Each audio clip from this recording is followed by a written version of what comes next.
Hi, I'm Chris Giamo, and at TD Bank, we believe all citizens need to be informed about the important financial issues that affect their daily lives.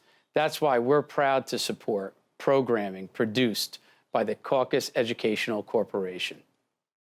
Funding for this edition of One-on-One with Steve Adubato has been provided by the Turrell Fund, supporting Right from the Start NJ, the Healthcare Foundation of New Jersey, founded by the Jewish community, the Robert Wood Johnson Foundation, the Northward Center, RWJ Barnabas Health, TD Bank, and by Adler Aphasia Center, helping stroke and brain injury survivors recover their speech. Promotional support provided by New Jersey Monthly, the magazine of the Garden State, available at newsstands, and by the New Jersey Business and Industry Association. This is One-on-One. I'm an equal American just like you are. The jobs of tomorrow are not the jobs of yesterday. Look at this. You got this? Here it is, man. Look at that. Life without dance is boring. I don't care how good you are or how good you think you are, there is always something to learn. Do you enjoy talking politics? No. People call me because they feel nobody's paying attention. Our culture, I don't think, has ever been tested the way it's being tested right now. Such a good question. High five.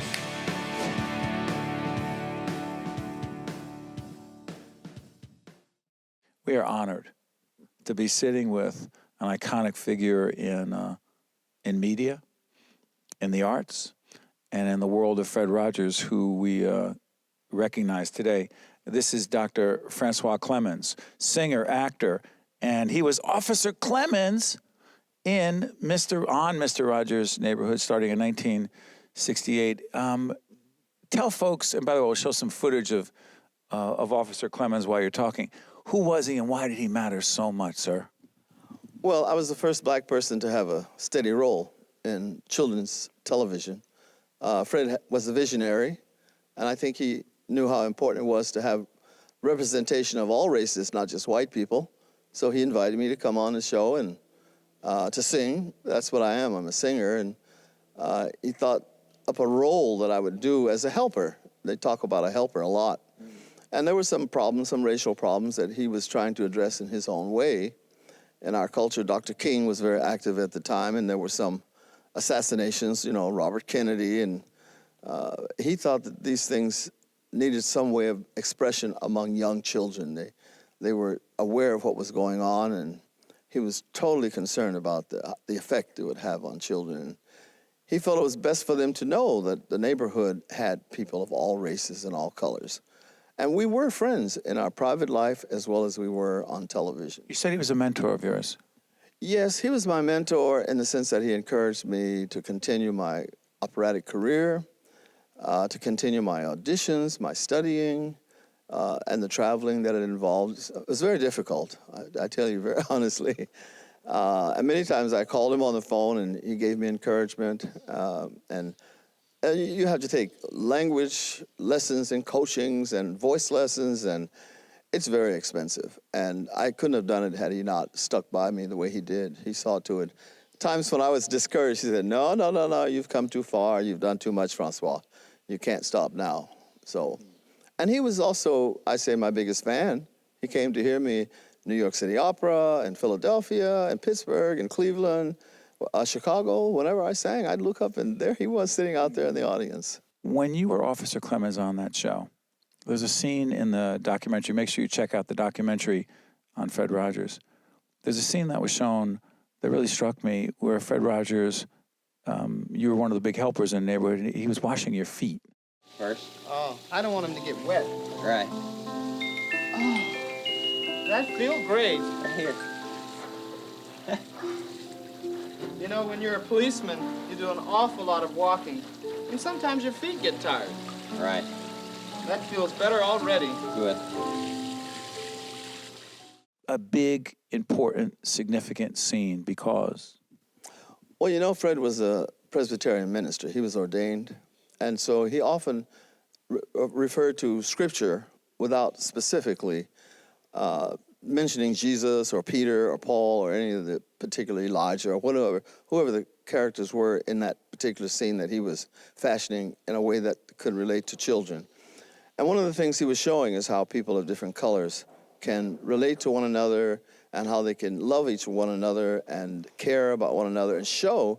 In fact, he wrote this song, there are many ways to say I love you. There are many ways to say I care about you. Many ways, many ways, many ways to say I love you. And the bells are accompanying me. Because it's noon here in Vermont.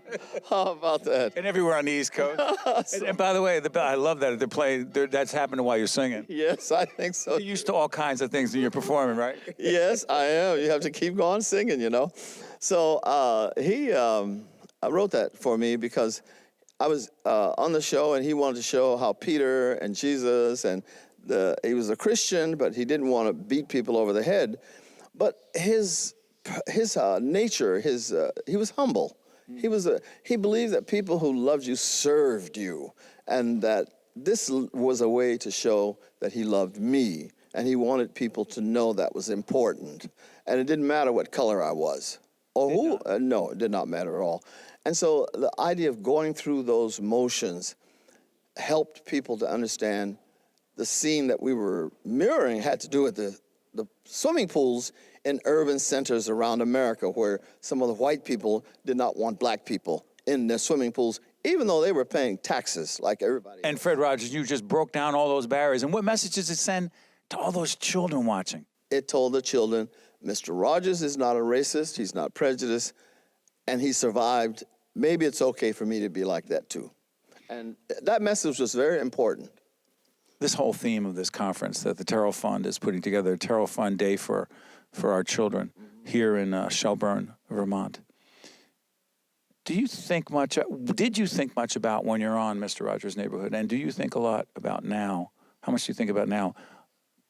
Infants and toddlers and how they are developing or not, and the impact that you had on them and we need to have on them now, particularly in the media. I know it's a loaded question. Well, I have to tell you that it goes much further sometimes than I'm aware. I've lived here for 22 years in Vermont. I love Vermont. There are wonderful people here. But as I've traveled around the country, particularly since they've done the movie Won't You Be My Neighbor, I think it's a wonderful job that Morgan Neville did. That's the Fred Rogers movie. The Mr. Rogers movie, and it's about his life and his work. I just think that's wonderful. And they've invited me to come and do guest appearances where we talk, Q&A. You're great in the film, by the way. Oh, thank you very much. I love doing it. You know, I just had 2 strokes, so I was surprised at how it came out so well. But a lot of it had to do with the direction and what he did and his touch. He has a wonderful touch. But as I've traveled around America, I've been surprised at the effect of the people who came to see the movie 2, 3, and sometimes 4 times. Now, I've seen it about 40 times, but I'm in it. You know, it's a very different approach. But I'm telling you that the people have come up to me and they've been very heartfelt, very sincere, that they need this kind of massaging in our society and encouragement. Love. Yeah, and love, absolutely. And I mean, if hugs would kill you, I'd be dead. But it's like medicine. It's been just wonderful to have that kind of a response. I'm so grateful. Well, we are grateful, Dr. Clemmons, that you have taken the time to be with us. There are a lot of demands on your time. You join us here in your new home in Vermont. We're at Shelburne Farms. If you look around us, they say it's an old barn, but it is. Barn doesn't do it justice, so we'll take some shots of it. And we wish you nothing but the best. And as a kid in the 60s who was watching Mr. Rogers and saw you and was influenced by you, I want to say thank you for the millions who are watching right now who you helped. Thank you, Doctor. Thank you for inviting me very much. Thank you. To see more one-on-one with Steve Adubato programs, visit us online at steveadubato.org. If you would like to express an opinion, email us at info@caucusnj.org. Find us on Facebook at facebook.com/Steve Adubato, PhD, and follow us on Twitter at Steve Adubato. This is Steve Adubato on location at the Healthcare Foundation of New Jersey. It is my honor and pleasure to introduce Dr. Diane Squadron, who is CEO, Jewish Family Service, MetroWest, New Jersey. Yes. Doctor, it was great to have you as part of a forum that we just completed here at the Healthcare Foundation called Breaking the Cycle of Teen Abuse and Bullying. What was your biggest takeaway? Is that this is such a complex issue and such a multi-layered issue. We talked about schools, we talked about families. Social media. We talked about social media, we talked about social emotional learning. And I don't think there's any one area that you can pinpoint. I think you have to look at so many different facets of what plays into bullying and what organizations and structures need to play some role in resolving this issue and solving it. Say someone says, wait a minute, we have an anti-bullying law in the state of New Jersey. Right. And other states do too. We're seeing in multiple states, but Absolutely. focus on New Jersey Right. primarily. We've got a law, you say? Right. So one of the things We're good. Well, one of the things we talked about is that the schools don't always know how to define that law, and they don't know always what to put in place as consequences. So even though there's a law, there hasn't really been a clear-cut sort of way of responding to this issue. So different schools may handle it differently, and there's no clear-cut answer as to what's the best way to handle it and what schools should do. So there are some schools that are doing amazing jobs implementing social-emotional curriculums that help children learn about their own role and how to step in when they see someone being bullied, but also how to not become a bullier. Sure. But then there are other schools who are still struggling with how to provide that sort of training and how to provide that sort of engagement for the students. That's why, in so many ways, not-for-profits like yours are so committed to this and involved, and no one entity, no one organization is responsible or can fix or deal with it. Jewish Family Services Rachel Coalition, what does that stand So for? our Rachel Coalition is actually our domestic violence division, and we provide services in two different areas. We have a counseling service and a legal service for Rachel Coalition. Our domestic violence counseling services provides counseling to both adults and children, predominantly adults who have been victims of domestic violence, and then their children who are victims as well, even if they haven't been abused themselves. And then our legal services provides predominantly final restraining orders. So if a woman is able to get a temporary restraining order, to get a final one, which means that the abuser can't really not come near her at all, and that it's permanent, is very, very difficult. And often you need an attorney who can go with you and advocate on your behalf. Let me ask you this, Doctor. What do you think the correlation is or is not between domestic violence? There was someone who believed in our conversation about teen bullying and abuse that we should not mix it with a conversation about domestic violence. Right. Do you think there's any correlation between domestic violence and the propensity for a teen to either be bullied or be a bully? So I think there may be a connection between being bullied. Being bullied. And coming from? Coming from a home where there's domestic violence. Because I think if you come from a home where there's domestic violence, you never feel safe. And you may be communicating that unwittingly in other situations where someone who is being a bully could take advantage of that. I also think, and we talked about this a little bit in the forum, it's a way of being that child has learned. That child has learned that the way to be in the world is that there are bulliers and there are people who are bullied, and what they've witnessed at home is their parent typically being a victim of domestic violence, being a victim of violence in general, and so this may feel more familiar to them, and so it may be easier for them to get into that situation. Do I think that children who have witnessed domestic violence are going to become bullies?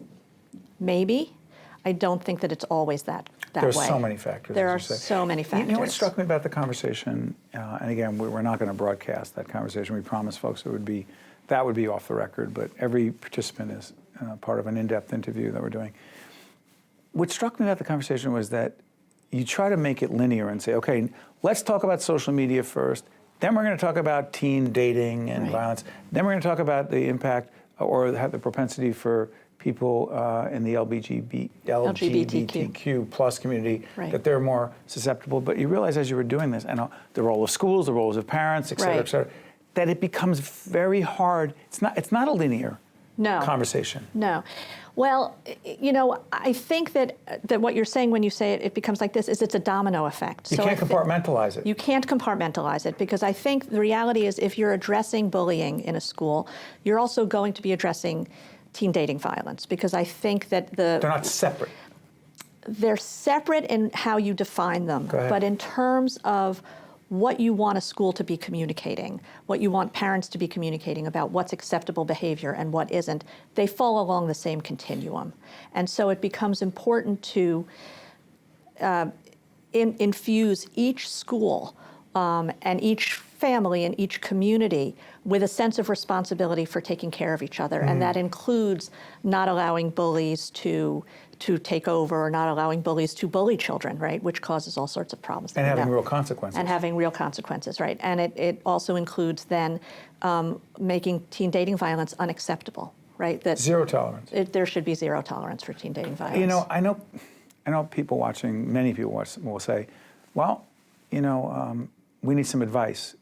And there are not like, here are the 4 things you need to do to make sure your teen is not bullied or abused. But do you have some practical advice that could potentially be helpful? So this was part of the conversation as well, which I think is really interesting. You know, a big part of the conversation was that somehow the schools need to have a big role in this responsibility. And I agree with that to a point, because I also do think that a lot of this starts at home. And some families may not have the quote-unquote home structure, some families may not have the home structure to support this. But go ahead, I'm sorry. So then the goal in those families, though, the goal would be to help that child find some sort of a mentor or some sort of a role model who can provide that structure, who can teach that child that there is another way to be in the world, because otherwise what they're seeing is just what's happening in their home. But I think the more we as parents can communicate and families that this is unacceptable. Right? And it's, again, the communication can't be, I don't think, you're bad if you behave that way. Because I think that sends a message to, particularly when the children are young, it sends a message to the bully of, I've done something wrong, and that leads to an insecurity and a sense of not knowing what I should be doing. And then sometimes that can lead to more bullying because they want to feel more secure. But I think the overall message is, we don't behave that way. We simply don't behave that way. And it's a sort of global message. I used to say to my kids, we don't do that. It's a sort of a royal we. It's a culture, right? In this culture, we do not behave this way. Right. And to me, I think that's the most important message. Important words. Thank you, Doctor. Thank you. To watch more One-on-One with Steve Adubato, find us online and follow us on social media. Hi, I'm Steve Adubato, coming to you from the North Ward Center in beautiful Brick City, Newark, New Jersey. This is part of a series about autism, a different way of thinking. We're honored to be joined by Dr. Corinne Catalano from Montclair State University. Your title is so complex, I'm gonna let you tell us. It is? I am the Assistant Director for Consultation Services at Montclair State University's Center for Autism and Early Childhood Mental Health. That is not all on one card, is it? It is, small type. Give our best to Dr. Cole up there, the president. I will, for sure. A lot going on at Montclair State, but one of the areas where you're recognized for is your research, the focus on autism. Yes. One of the things, and Corinne is joining us for a roundtable discussion on autism, but I'm curious about something. Why is it that boys are diagnosed earlier and more often than girls when it comes to autism? Well, there's probably a lot of reasons for that, some of which may be based on what autism really is, which we're starting to learn that it is a neurodevelopmental disorder. Define that. A neurodevelopmental disorder means that it's a disorder of the nervous system, right? Oftentimes we think of autism as a behavioral disorder, and I think that is right now how we're diagnosing autism, by looking at sets of behaviors. Right. But where the research is really going, and what might give insight to boys versus girls, I'm not sure, is that we're starting to really understand autism as a disorder of our nervous system. And so research that's being done now by Dr. Liz Torres at Rutgers and the head of the New Jersey Center of Autism Excellence is neuroscientific research. Why does that Really. matter? Break it down. I mean, that's, Sure. I appreciate the clinical research-driven focus of that. Right. But break that down in terms of what that could and should mean to Okay. those who care deeply about those who are dealing with autism and their families. How does that, why does that matter?